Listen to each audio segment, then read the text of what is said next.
L'Ikuta Amarim, Chelek Shlishi, nous commençons aujourd'hui, Bezrat Hashem, la troisième partie de l'Ikuta Amarim, Anikra Beshem Igeret Hatshuva, qui est appelée Igeret Hatshuva. On est à la page 180. Cette troisième partie du Tanya s'appelle Igeret Hatshuva, la lettre de la Tshuva. D'abord, pourquoi une lettre? La première partie s'appelait Sefer Shel Benonim, le livre. La deuxième partie s'appelait Sha'ar Yehud Veimuna, la porte. On aurait pu appeler cette troisième partie Sefer Hatshuva, Sha'ar Hatshuva, le livre ou la porte de la Tshuva. C'est qu'on y parle de Tshuva, et donc de quelqu'un qui se serait considérablement éloigné. Et c'est à lui que l'Admor Zakan adresse cette lettre, une lettre qui évoque l'idée de la distance à laquelle se trouve le destinataire. L'Admor Zakan adresse donc cette lettre à celui qui se serait éloigné pour lui montrer le chemin de la Tshuva. Dans Sefer HaSichot Afina, le rabbi précédent explique que les différentes parties du Tanya ont été placées dans un ordre très particulier qui correspond aux différentes parties du Shulchan Aruch. Le Sefer Shel Benonim, qui correspond à Or HaChaim, ça veut dire la première partie du Shulchan Aruch, celle qui nous parle de la vie de tous les jours. Le Sha'ar Yehud Veimuna, qui correspond à la deuxième partie du Shulchan Aruch, Yoredea, on y parle de règles de kashrut, mais aussi de Avodah Zarah.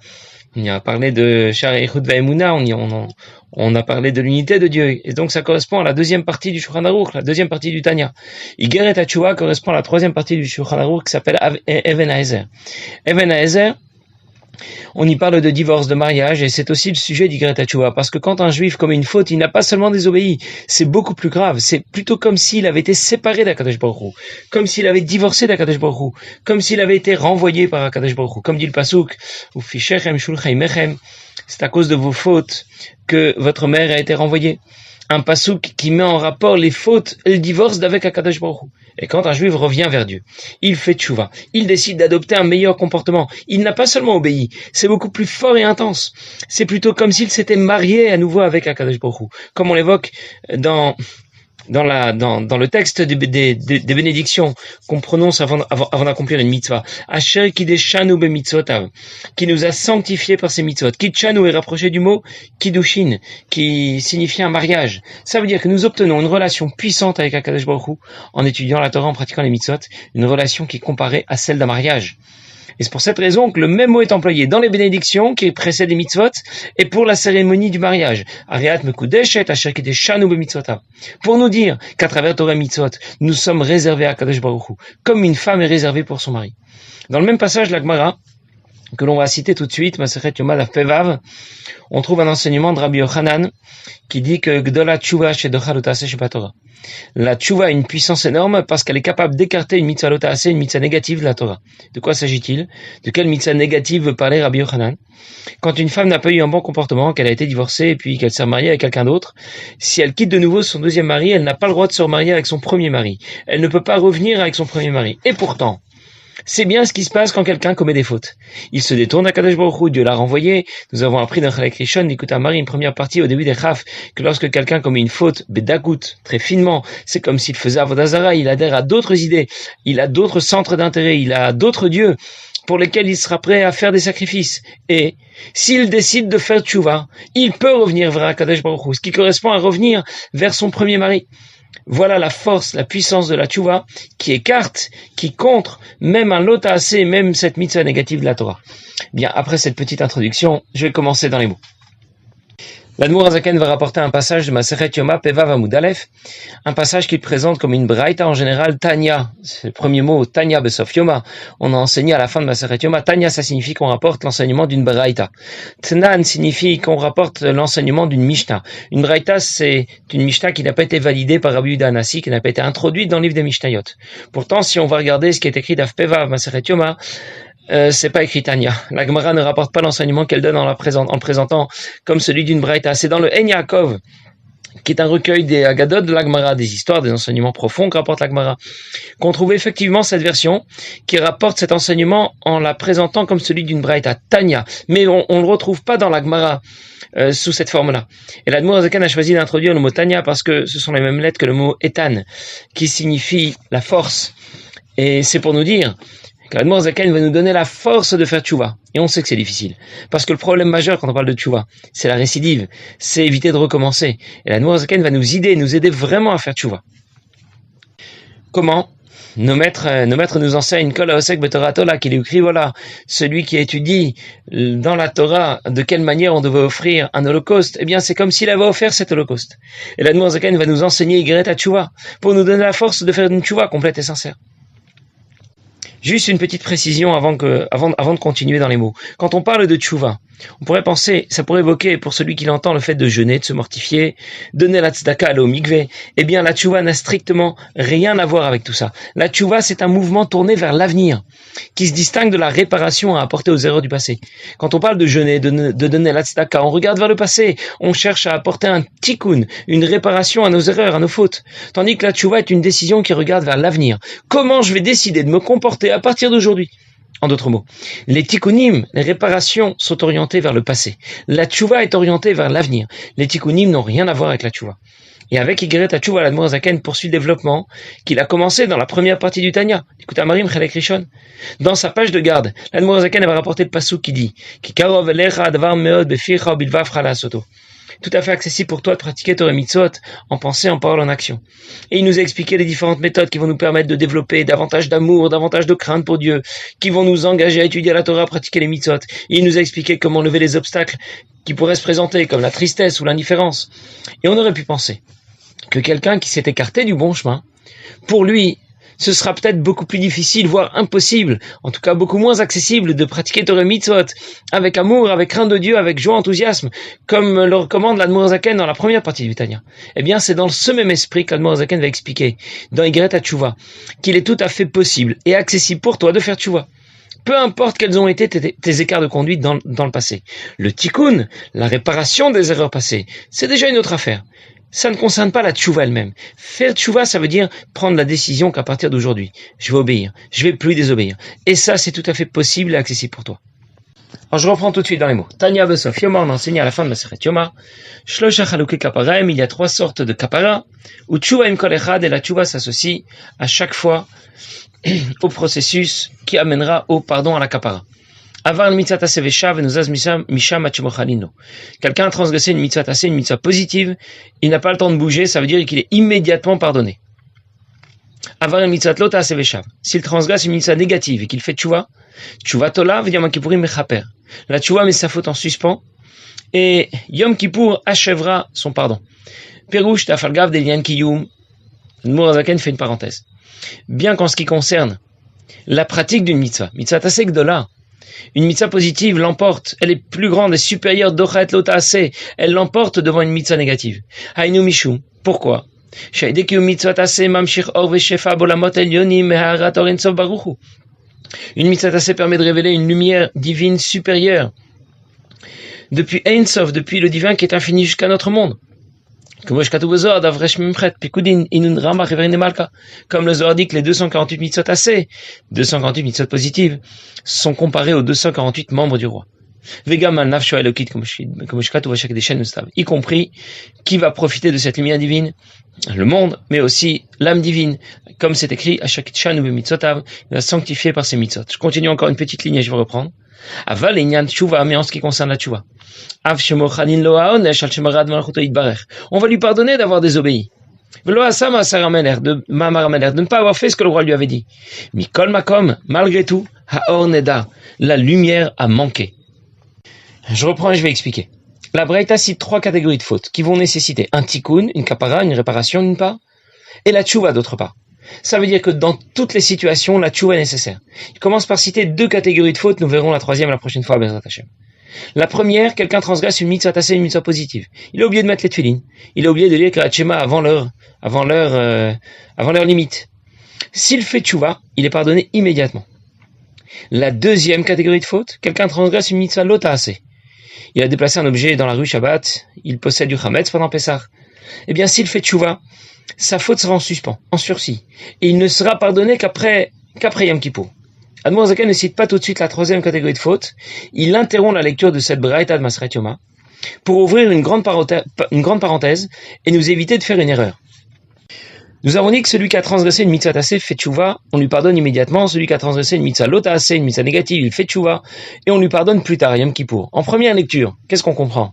Transgresser une mitzvah taseh, une mitzvah positive, ça serait moins grave que de transgresser une mitzvah lo taseh puisqu'on lui pardonne tout de suite après qu'il ait fait tchouva. Et l'Admor Zaken interrompt la présentation de cette Braïta pour qu'on ne fasse pas cette erreur. En réalité, transgresser une mitzvah taseh, une mitzvah positive, c'est beaucoup plus grave que de transgresser une mitzvah lo taseh, une mitzvah négative.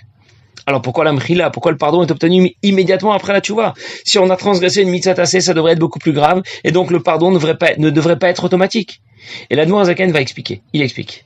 À quoi est comparé le fait de transgresser une mitzvah tassée, une mitzvah positive? À quoi est comparé le fait de transgresser une mitzvah lo tassée, une mitzvah négative? Et que se passe-t-il s'il y a une opposition entre une mitzvah tassée et une mitzvah lo tassée, entre une mitzvah positive et une mitzvah négative? Je commence par la fin. Que se passe-t-il en cas d'opposition entre une mitzvah tassée et une mitzvah lo tassée? Par exemple, le jour d'une Brit Mila tombe Shabbat, il y avait une mitzvah tassée de faire la Brit Mila, mais il y a aussi une interdiction en général de pratiquer ce type d'intervention Shabbat. Ou bien à l'époque du Beth Amikdash, un Kohen doit s'habiller avec une ceinture composée de laine et de lin, mais il y a aussi une interdiction en général de s'habiller avec un vêtement shatnez dans lequel se trouve du lin et de la laine. Alors en cas de conflit entre ces deux mitzvot, une mitzvah tassée, une mitzvah lo tassée, une mitzvah positive et négative, quel est le comportement qu'on nous demande d'adopter? Ensuite, à quoi sera comparé le fait de transgresser une mitzvah lo tassée, une mitzvah négative? Imaginez, quelqu'un rentre dans le palais d'un roi, son palais est magnifique, propre et brillant, et il y rentre avec ses bottes pleines de boue. Il porte un sac poubelle qui fuit et qui va salir tout le palais. Alors bien sûr, ensuite, il va demander pardon au roi. Et le roi va lui pardonner. Il est toujours très bon et très gentil. Mais il faut nettoyer tout de même. Et le nettoyage peut être plus ou moins difficile, plus ou moins long, ça dépend. Si dans la poubelle, il n'y avait que des ordures ménagères, ou s'il y avait des résidus d'encre ou de peinture. Ça veut dire que le pardon est immédiat, mais la réparation peut être plus ou moins difficile. Voilà pour les mitzvot lo tassé, pour les mitzvot négatives. Et enfin, à quoi sera comparé le fait de transgresser une mitzvah tassée? Une mitzvah positive cette fois. Imaginez que le roi demande à quelqu'un, à l'un de ses serviteurs, d'installer dans son palais un beau meuble, une belle chaise, un beau trône pour s'asseoir. Et il ne l'a pas fait. Il va ensuite s'excuser. Le roi est toujours très bon et très gentil, et il lui pardonne. Mais le roi avait besoin de ce meuble. Et il l'a pas eu quand il en avait besoin. De la même manière, si quelqu'un a oublié de mettre les tefilines un jour, même si à partir d'aujourd'hui, il décide de les mettre chaque jour, mais le jour manqué est perdu. Le roi lui a pardonné, mais ce qui est perdu. Il n'y a rien de plus à faire. Aucune possibilité de rattraper la mitzvah tassée, la mitzvah positive que l'on a manquée. En d'autres mots, quand quelqu'un a transgressé une mitzvah tassée, une mitzvah positive, c'est beaucoup plus grave, parce qu'il n'y a aucun moyen de rattraper ce qui n'a pas été réalisé. Et on lui pardonne parce qu'on ne peut rien faire de plus pour rattraper ce qui a été manqué.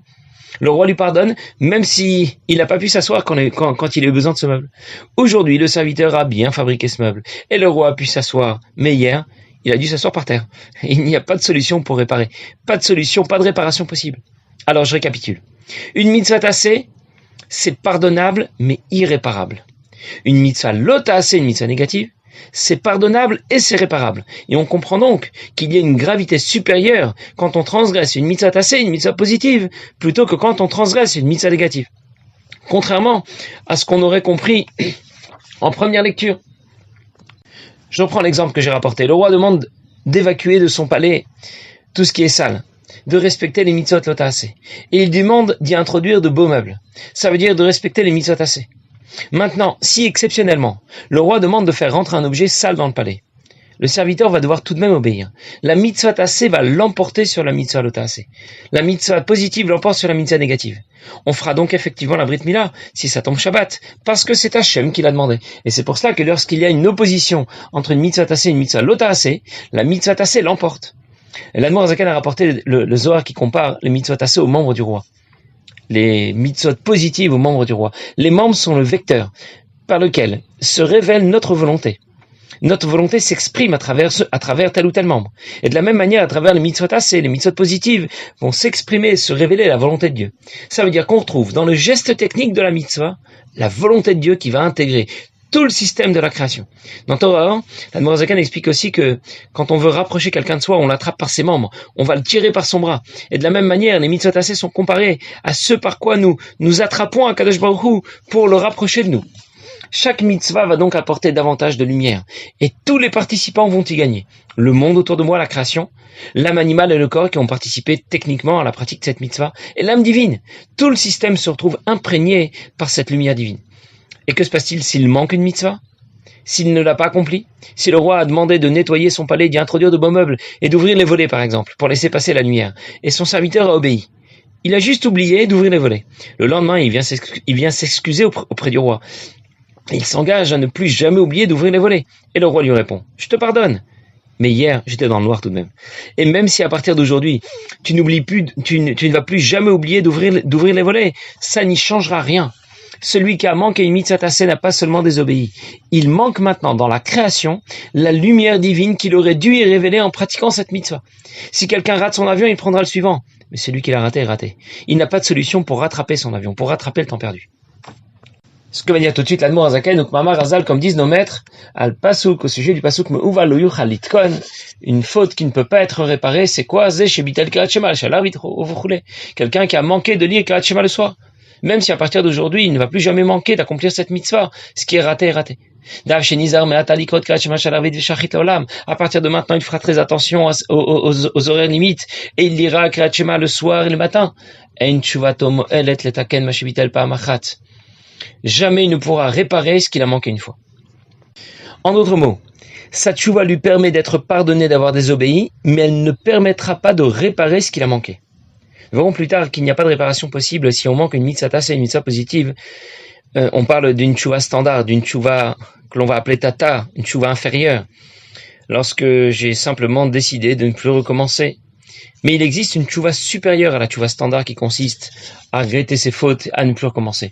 Une tchouva supérieure qu'on appellera tchouva ila, une tchouva qui nous rapprochera de Dieu, au point de nous faire quitter le cadre du temps, de s'élever auprès de Dieu et de s'élever au-delà du cadre du temps. Et dans ce cas, on aura la possibilité d'agir au-delà des contraintes du temps, de réparer les erreurs du passé. On raconte au sujet d'Achim Akdoshim, et deux saints frères, il s'agit de Rabbi Elimelech Melizensk et de Rabbi Zouché d'Anipoli. Ils avaient l'habitude de se déplacer d'un village à l'autre.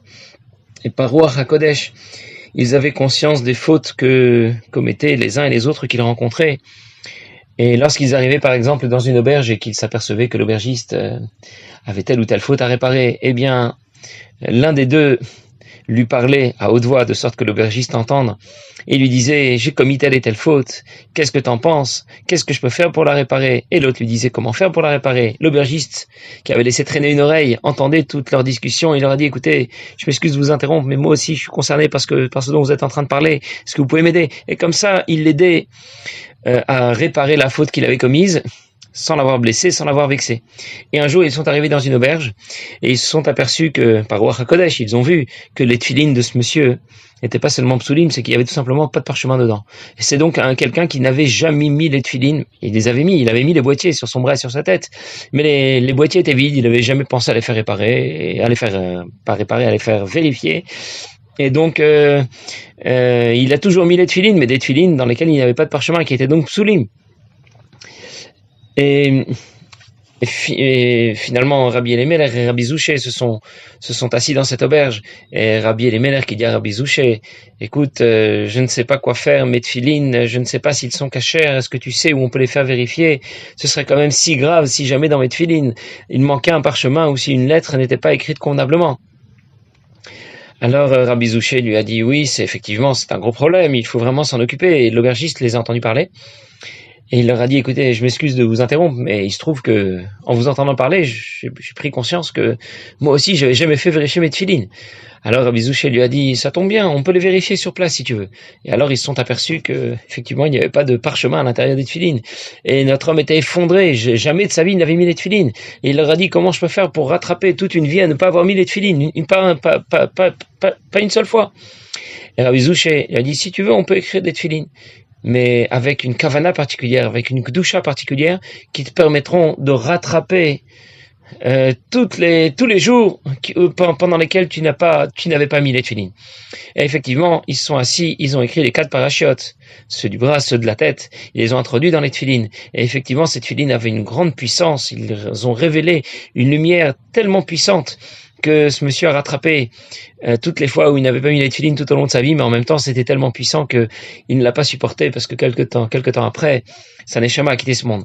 Mais en d'autres mots, même si en général on ne peut pas rattraper une mitzvah tassée, on ne peut pas rattraper une mitzvah positive que l'on a manqué, parfois c'est tout de même possible. C'est parfois possible de sortir de la boîte, de sortir du cadre de la création, de sortir du cadre du temps et de réparer ces mitzvot que l'on a manqué. Mais pour cela, une tchouva standard ne suffit pas. Il faudra pour cela une tchouva supérieure, mais nous verrons ça plus tard, Bezrat Hashem. Passez une bonne journée.